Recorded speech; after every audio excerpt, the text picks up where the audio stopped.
That's amazing. Good stuff. All right. Well, it is July 13th, 2014. Pretty crazy. All right. Well, my name is Mark Wallace. This is True North Studio, where we live the Word and we walk with power. And today, our topic is going to be maintain vision. Maintaining vision is we're talking about an advanced level of visualization. See, it's easy to pick what we want, but it's hard to maintain that picture. And today we're going to learn to beat the boredom. And we're going to look at a few time-tested principles that are going to help us to maintain focus until we actually get what we pray for. See, if visualization is the eyes of our believing, then boredom is the blindfold. In James Clear's blog titled, "How to Stay Focused When You Get Bored Working Towards Your Goals," end of quote, he states, quote, "On this particular day in the gym, there was a coach visiting who had worked with thousands of athletes over his long career, including some nationally ranked athletes and Olympians. I had just finished my... What's the difference between the best athletes and everyone else? What do the really successful people do that most people don't?" And he briefly mentioned things that you might expect, like genetics and luck and talent. But then he said something I wasn't expecting. Now, I'm still quoting this guy. He said, at some point, he said, it comes down to who can handle the boredom of training every day and doing the same lifts over and over and over again. Then he said, anyone can work hard when they feel motivated. It's the ability to work when the work isn't easy that makes the difference. See, to be a champion of our own believing, we must find a way to maintain our vision and work through our boredom. Of course, we think, oh, we don't get bored. Well, yeah, I mean, if you think about it, why does study after study after study show that less than 50% of Americans set any goals at all, and less than 10% of the ones that write down their goals achieve them? And experts say that 25% of us lose focus on our goals in less than 1 week. And you wonder why history repeats itself? I was thinking, if we don't set our own goals, we're living someone else's dream. Because we live by believing. It's either ours or someone else's. See, this past week I spoke with 3 amazing people. 2 were women who were ultra-mile races, and 1 was a man with severe TBI, traumatic brain injury. And they each had a unique story of what kept them going through the worst of times. And I'll explain that a little bit later. A lifestyle of receiving. See, all teachers of what's right in the universe understood and taught the steps to receiving the incredible abundance that God placed on earth for us to find. They still do. Teachers of all religions and all denominations of Christianity all teach these same things. See, we're designed to prosper. Most people know that. We're designed to be healthy. We're designed to have our set us up. But how do we maintain focus long enough to accomplish our goals and to fulfill our calling or our desire? See, what keeps us motivated? Even when we're not. See, every true leader struggles with this topic of how to help people finish. See, most of us are good at starting a project or setting a goal, but how many of us are good at sticking it out until we get the results. You know, statistics say that less than 10% of us reach our goals. Why? Why? See, the Apostle Paul struggled with this topic as well. And he kept going back in the files of his mind to one ancient quote that triggered in him an explosion of thought. And this verse inspired him to teach people how to avoid 3 basic setbacks. There's many setbacks, but these are the ones that he focused on over a 2 or 3 year span. Number 1 is do something today to improve your situation. Number 2 is live your own dream, not someone else's. And number 3 is get back to the basics and choose your friends wisely. And you'll see this, and it'll make a lot of sense in a few minutes. But to understand Paul's inspiration, let's look at the 4 places this quote is used, and it'll explain itself. And we're going to read each of these re-quotes in chronological order where they are written during the time of Paul. And this is not the same order that they're placed in the Bible. And there's a reason. Most of us have been taught that the Bible's in a certain order so that we, because that's how we're supposed to understand the doctrine, the reproof, and the correction. Like I think Bullinger talks quite a bit about that. But I like to read it, what was happening at that time in history. What was happening at that time with the believers. And so the text today, there's four main verses we're going to hit. It's Habakkuk 2:4. And this was Paul's motivation. It was written during a time that Israel had lost focus on their goals, and they allowed themselves to be led into slavery. And Paul saw Christianity following the same pattern. Then Hebrews 10:38. And this was the first time Paul quoted Habakkuk. See, Paul dusted off and retweeted Habakkuk 2:4 during a time that believers were actually believing and seeing incredible results. But just months before this new thing called Christianity began to lose its motivation and lose its focus, Paul started teaching this stuff. See, they got tired of the workout. And then the second one that Paul did, and this is the third usage of this, is Galatians 3:11. See, Hebrews was written, Paul wrote Thessalonians, then he wrote Hebrews.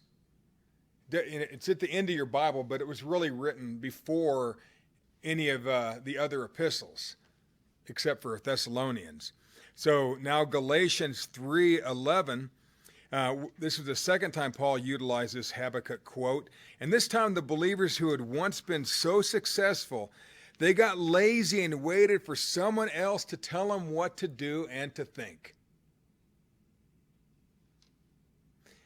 And religion set in, and they began to live someone else's dream. Most of Christianity still does the same thing. And the fourth usage, and the third one that Paul talked about of Habakkuk's quotes, was Romans 1:17. And this was written after Galatians. I know it's hard to believe, folks, but it was. And see, true Christianity, this new spiritual movement that had spread across the whole Roman Empire in record time, had began to decline. This is about 30 years, 28 or 30 years after the day of Pentecost. I mean, they'd been pumped. They'd moved it. They'd done signs, miracles, and wonders. It had just moved like crazy around the world. Now, people are just starting to leave. They're not fellowshipping anymore. They're just going back to their old way of life. Paul saw all this. And like seasoned travelers, they had their seatbelts buckled. Their seats were in the upright position. And they were just waiting to land. They'd lost that childlike excitement of flight, figuratively speaking. Paul knew that it was time to get back to the basics. So here's Paul's inspiration.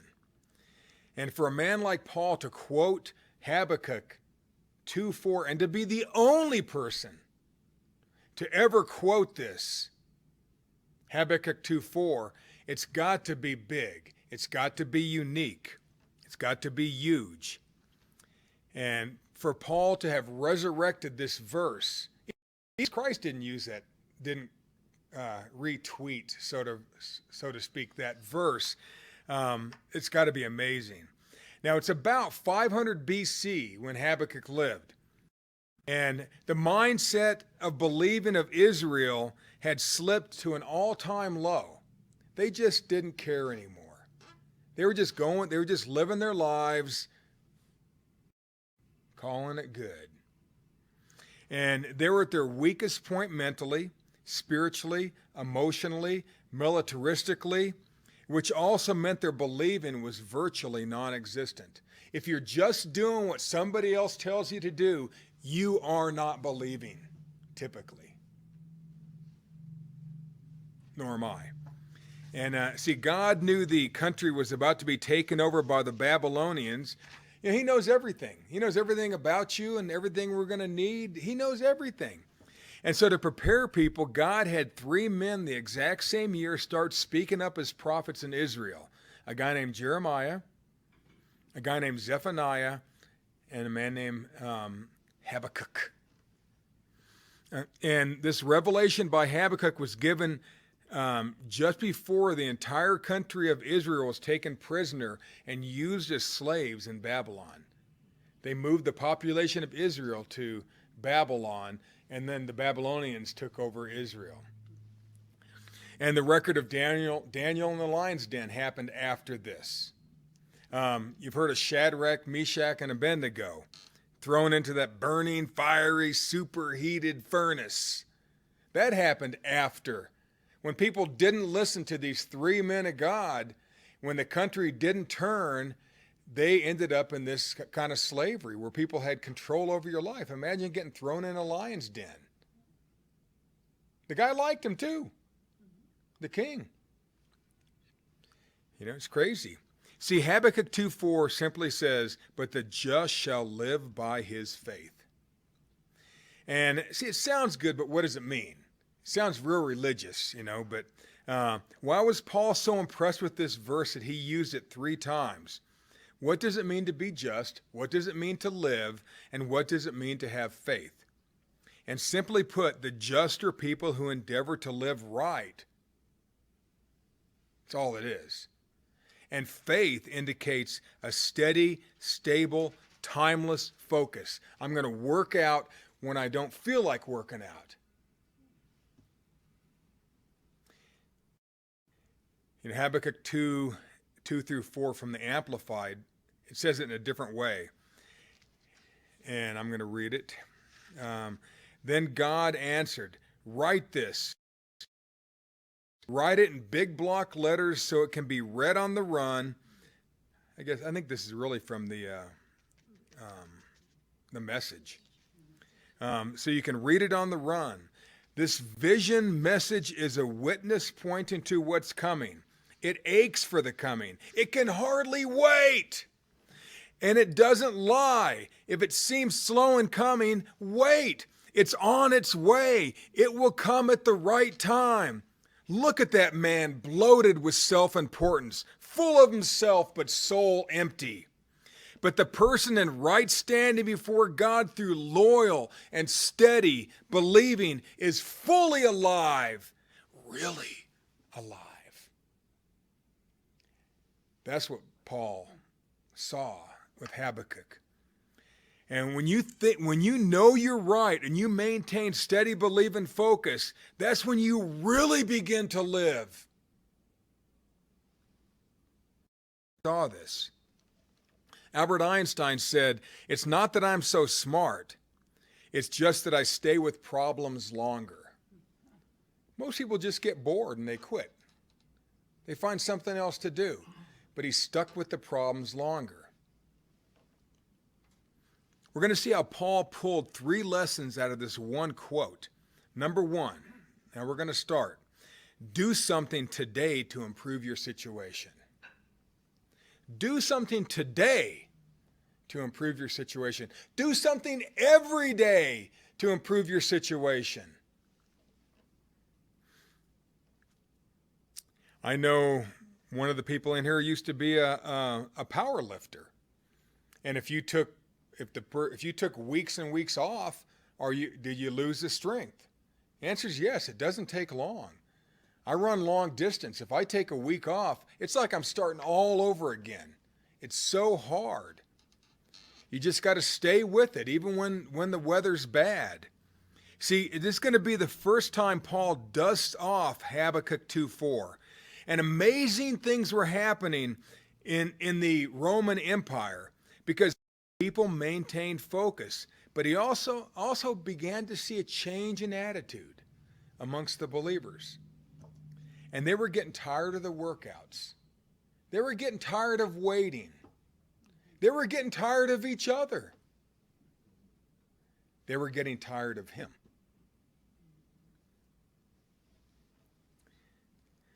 Arthur Schopenhauer said, the two enemies of human happiness are pain and boredom. I know my kids would never say they're bored, because if they did, Josephine gave them work to do. So they learn pretty quick.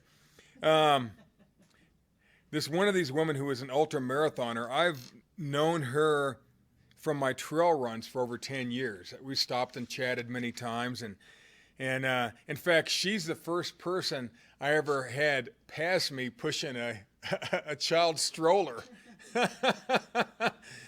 You know, I kept waiting. I thought it was a bicycle behind me, so I moved over to let it pass. And it was this woman pushing those three-wheeled running strollers, and she shot right past me. This is years ago. Now that kid's 11 years old that was in there. Well, she'd recently had surgery for pancreatic cancer, just recently, and she had the fresh belly scar to prove it. And she showed me. She was wearing like just a halter top, and her belly was exposed with this big old scar. And asked her what she's doing running, you know, and she said, well, I'm training for an ultra marathon in 4 weeks. And she told me, I'm still alive, so I'm going to run. And I know this woman. I've seen her on the trail when it was snowing like crazy. And I was the only one out there, I thought, and then I'd see her coming back. She'd been out so long that the snow had already covered her first tracks. Works out every day, rain or snow, heat, whatever, to do what she loves. What are we willing to do to receive what we love? You just keep moving. Thomas Carlyle said, I've got a great ambition to die of exhaustion rather than boredom. I remember somebody told me once I'd rather have the blotted page of endeavor than the blank page of surrender. You see. But see, the Christians were beginning to surrender to the systems of the world. Just like Israel began to surrender 500 years prior, you know, to just the culture of the day, and they got taken over. We'll see it happen in any country. Hebrews 10:32 through 39 from the Message. And we're talking about this. This is number 1. Do something today to improve your situation. I'm going to read this from the Message. Remember those days after you first saw the light? Those were the hard times, kicked around in public, targets of every kind of abuse. Some days it was you, other days your friends. If some friends went to prison, you stuck by them. If some enemies broke in and seized your goods, you let them go with a smile, knowing they couldn't touch your real treasure. Nothing they did bothered you. Nothing set you back. So don't throw it all away now. You were sure of yourselves then. It's still a sure thing, but you need to stick it out, staying with God's plan so you'll be there for the promised completion. Just stick it out. Keep moving. Keep running. Keep believing. Keep writing your prayers down or what have you, or your goals. See, don't allow anything to stop you from your positive expectation. Don't let anything get in the way of your believing. Don't go back to your well-worn comfort of your easy chair.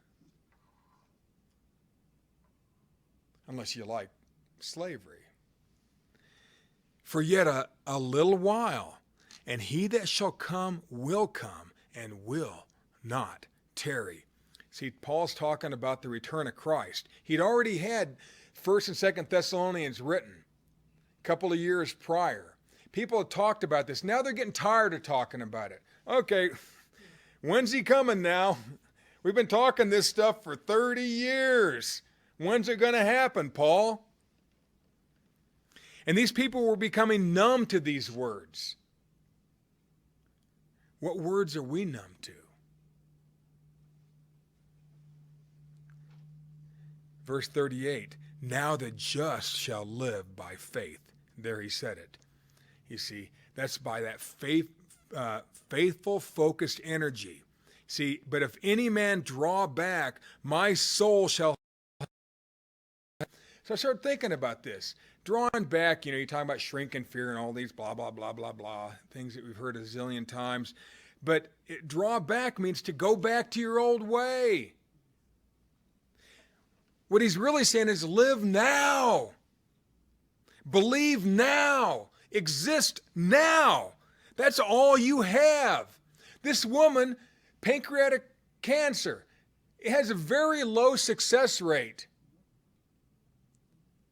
Yet she's going to go run 100 miles.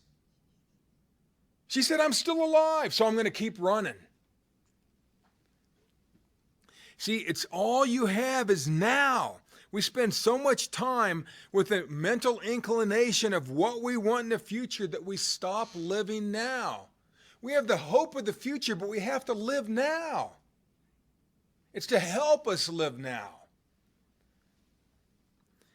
See, the believers were so focused on the hope of Christ's return that they stopped living now. The same's true today. When we lose hope, we stop believing. When we lose interest, we stop believing. When we get bored, we stop believing. When we lose interest in a car, do we take care of it anymore? No. If you lose interest in a friend or a boyfriend or a girlfriend, do you stop taking care of that friend? See, keep interested in your own life is something here. Remember, the main topic is do something today to improve your situation. Live now. Be interested in you.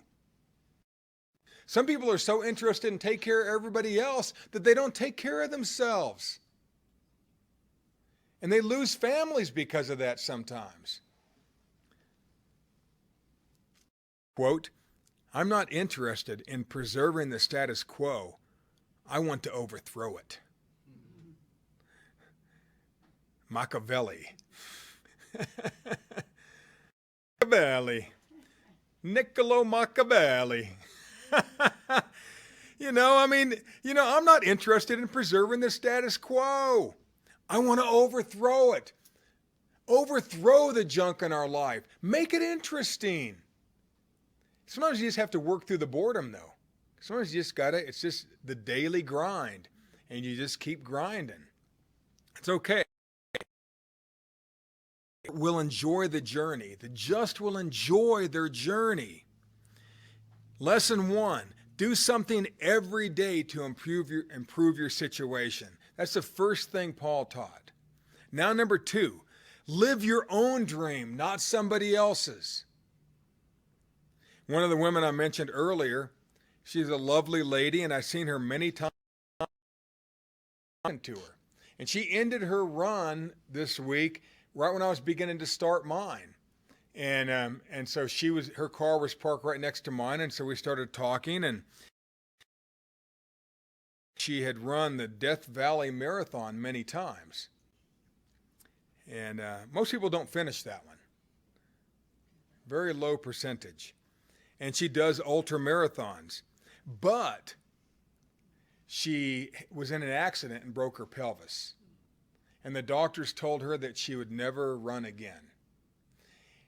And I wasn't even talking about anything at this point. We were just talking a little bit, and she said, she pointed at her hip and she said, I visualized every one of my cells being stronger than they were before the surgeries. And she said, I'm preparing now for an ultra marathon. I visualized every cell being stronger than it was the first time.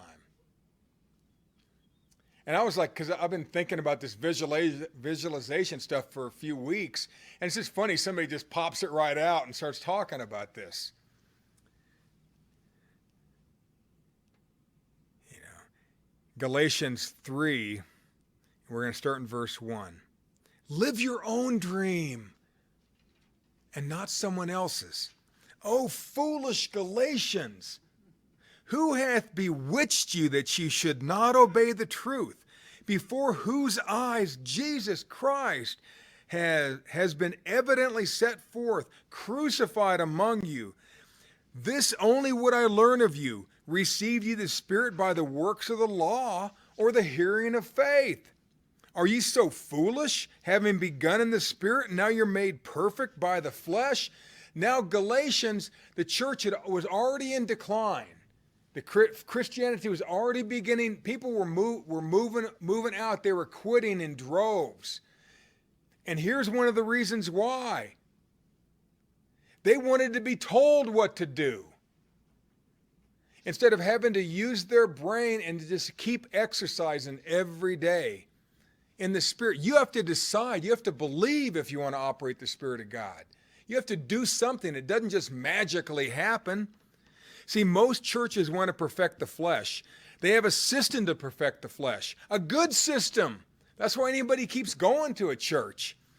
It looks good and it keeps you and your money in attendance. Those are the goals.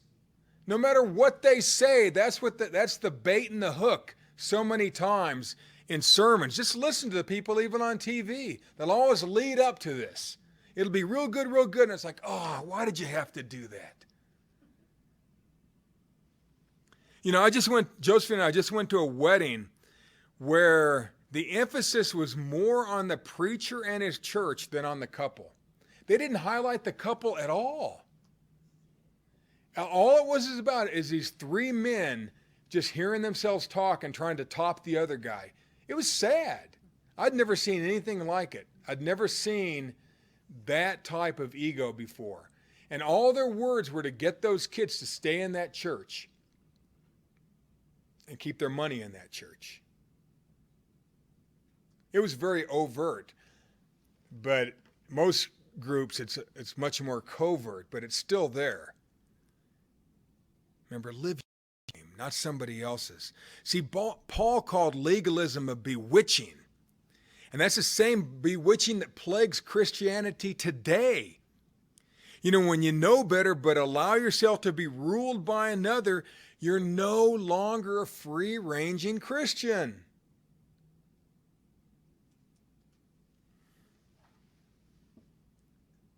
See, legalism allows us to roam within the cage.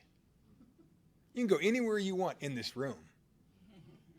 When I was a Cub Scout, a little tyke, we lived in Wichita Falls, Texas on Shepherd Air Force Base, and we went up to Fort Sill, Oklahoma, to go see Geronimo's, the prison that the Indian Geronimo had once been in. And I remember seeing the floor. It was maybe 10 or 12 feet long.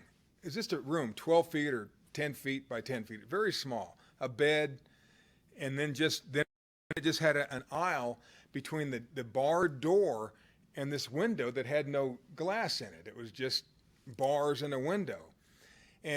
But the floor had been worn. A groove had been worn in that. And I remember asking the tour guide why the floor was like that. And he said Geronimo spent all day and night just walking from the door to the window.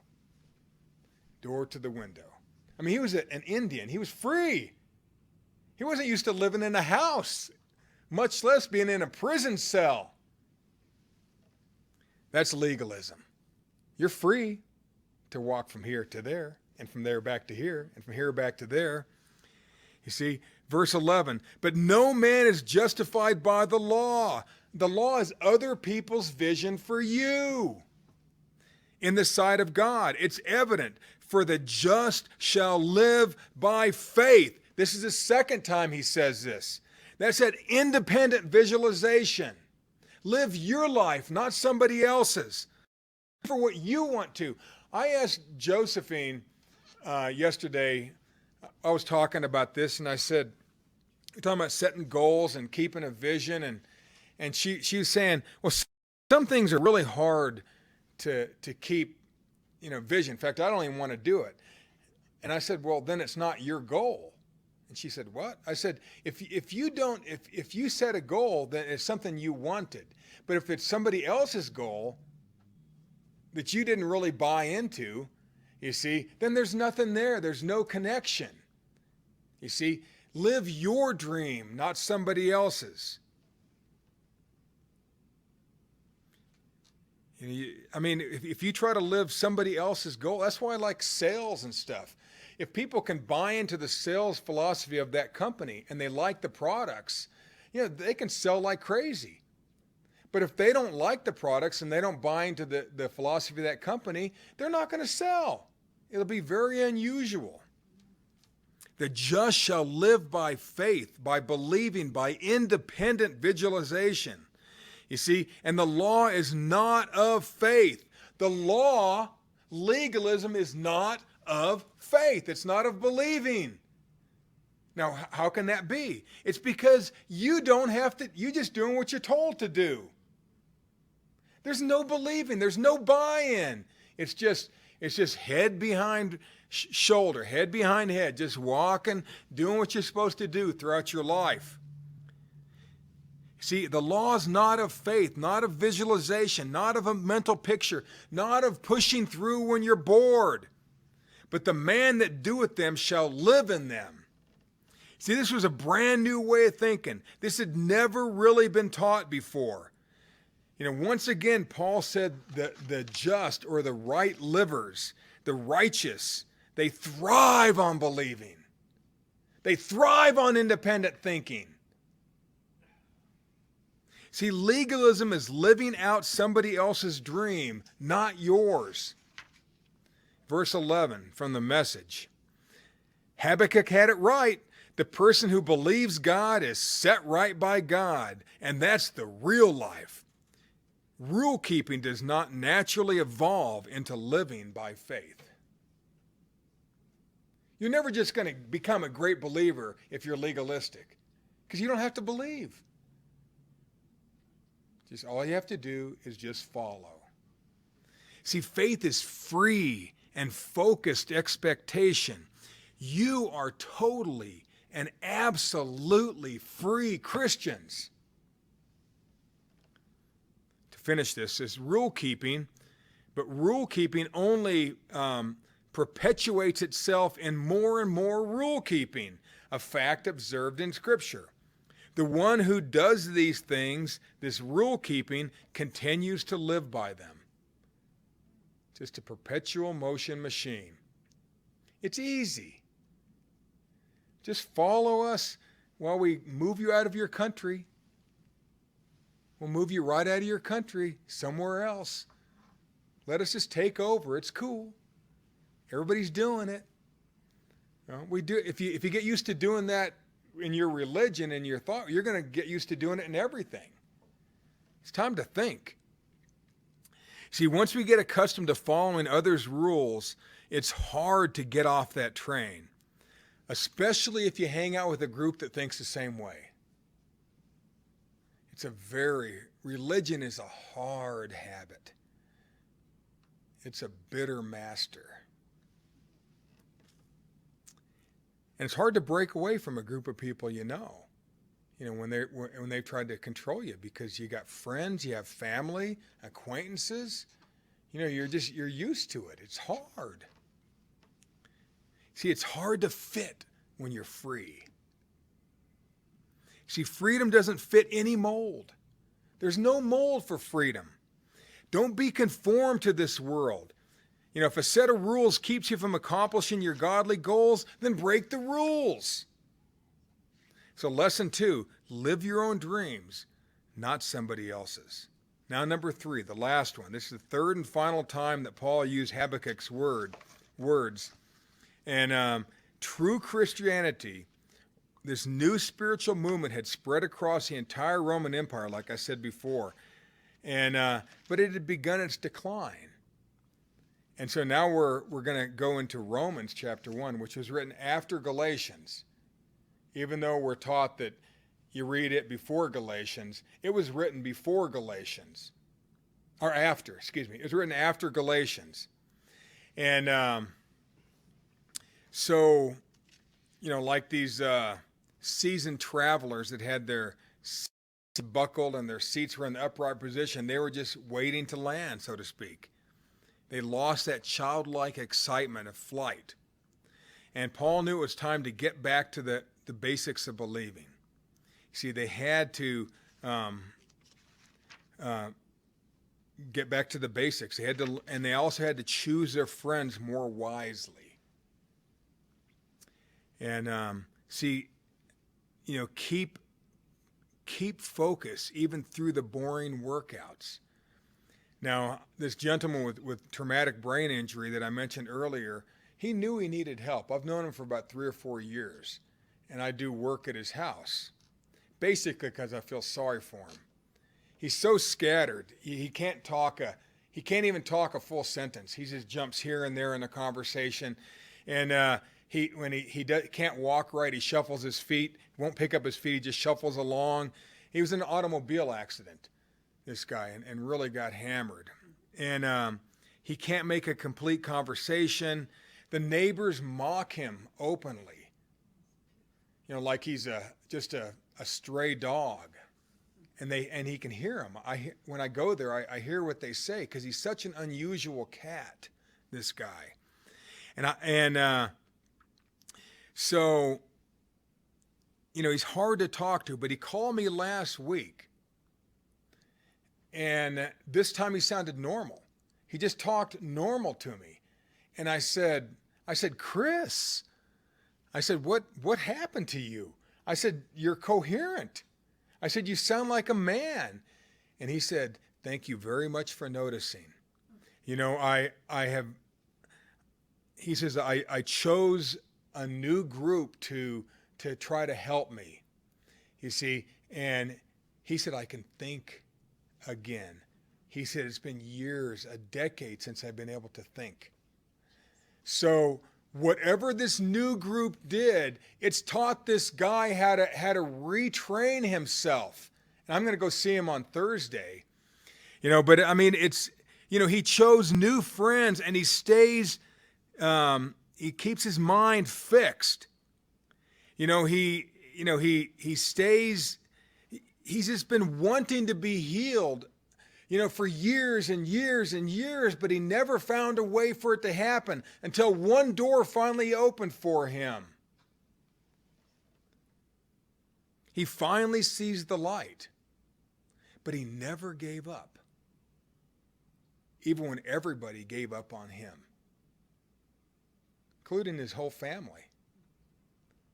They never come to see him.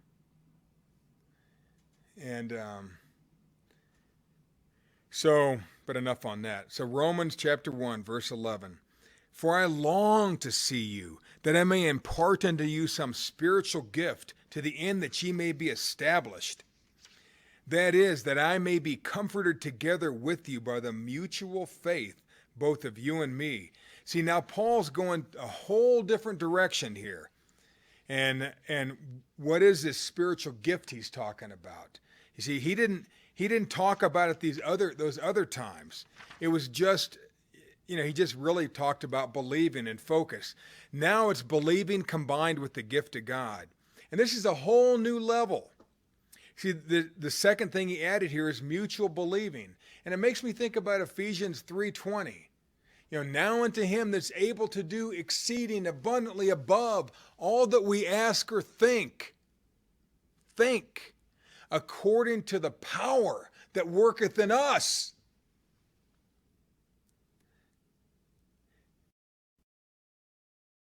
For I am not ashamed of the gospel of Christ, for it is the power of God unto salvation to everyone that believeth. The power of God to everyone that believeth.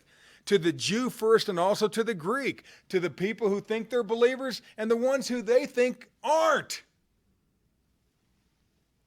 For therein is the righteousness of God revealed from faith to faith, believing to believing, vision to vision, expectation to expectation, commitment to commitment. As it is written, the just shall live by faith. That's the third time. This works for anybody. The people on earth who figured this out are the ones who have everything they want. Mutual believing is, I help you, you help me. I hold the door open for you, then you grab the next and hold it open for me, and you just go through life like that. And so I think about this. Build your team of believers. Find your perfect flock. Who do you fit with? It may be people all over the world. Who cares? Those are the people. I mean, it doesn't matter. It could be people all from your neighborhood or your apartment complex. It doesn't matter. Anybody can work out when they're motivated. Champions work out when they're bored. Like James Clear said, it comes down to who can handle the boredom of training every day and doing the same things over and over and over again. See, as it is written, the last time he quotes it, the just shall live by faith, by believing. You can call it visualization. Use different words if you want. Believing has a lot of layers to it. Those people who are right, who know they're right, they live by believing. It's your right. It's your birthright. It's your spiritual right. This is the third and final time Paul quoted Habakkuk in Scripture. And the power of God's linked to our ability to believe together, no matter our background. You see, we don't need the people that, we don't need to just put ourselves with only the people from our church, our ministry, our ashram, our studio, our temple. You see, surround yourself with people who have the exact same goals as you. It's important. Or you'll end up living somebody else's dream, like we said earlier. Verse 20, for the invisible things, and this is amazing. For the invisible things of him from the creation of the world are clearly seen, being understood by the things that are made, us, even his eternal power and Godhead, so that they are without excuse. The invisible things. If you're believing for something, can you get a mind picture of that? You see, yeah. But do you have it yet? No. Or you wouldn't be believing for it, right? You're waiting for it. You can see it, but you can't touch it yet, so to speak. The invisible things of him from the creation of the world are clearly seen, being understood by the things that are made, even his eternal power. How would you like to see God's eternal power? You want to see a little piece of it? You want to see a little piece of God's eternal power? That's what this is talking about. This is the lead up of these three things that Paul talked about. You know how it says, for the invisible things of him from the creation of the world are clearly seen. How clear can it be? It's as clear as you want it to be. And we will receive as clear as we see it. What do you really need in your life?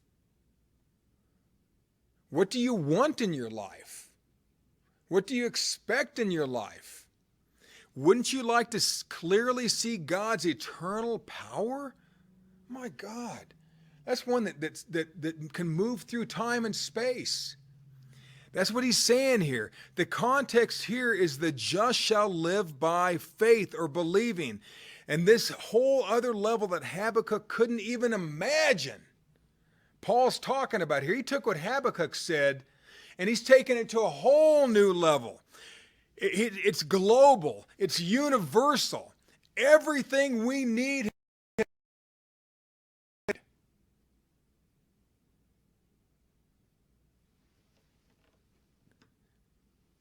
What's been given by God is available to anybody on earth to tap into. There is no excuse for failure. That's what that last part of that verse said. Let me go back where it says they're without excuse. There's no excuse. It's right there. If you had given your kid lunch money and then he doesn't buy lunch and he comes home and says he's hungry, said there's no excuse. You got the $2 in your pocket. There's no excuse. God's already given us our $2, our lunch money. Unless we allow a bully to take it from us. See, Paul follows up Habakkuk by saying there's no excuse for not seeing what God set aside for us.